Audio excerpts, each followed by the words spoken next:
आपल्या सर्वात जास्त कोणाचा असेल तो झिरवा साहेबांचा आहे. प्रत्येक गाव खेडा आणि रस्त्याचा पाण्याचा प्रश्न तुम्हाला माहित आहे. आणि मग इथं जी तुम्ही प्रस्तावित केलेली आहे जी 7-8 धरणं आहे जी उंबर जाणारे राजवाडी, जो राजवाडीचा प्रश्न मोदींच्या फोटोसोबत आपण बघत होतो आता असेल.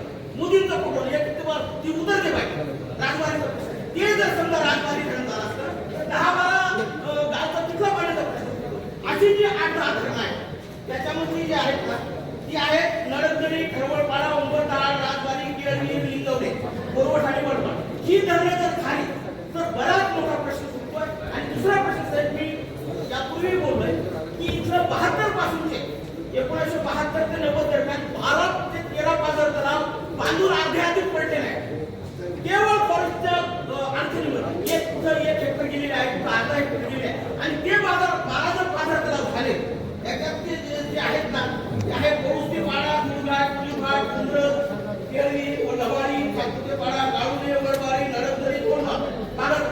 हे जर 12 पाझर तलाव झाले तर 30-35 गावचा पिण्याचा आणि थोडा सिंचनाचा प्रश्न. ह्या दोन्ही तिन्ही याच्यावर हे आपण जमिनीतून किती काढलं तर केलं जाणार आहे. पाणी आडवाच आहे. आता परिस्थिती अशी आहे हे वरच्या औरंगाबादकडे घेऊन चालेल पाणी. आम्हाला वाईट वाटतंय. आम्ही आमची कोरड पडले कशाला आणि इतकं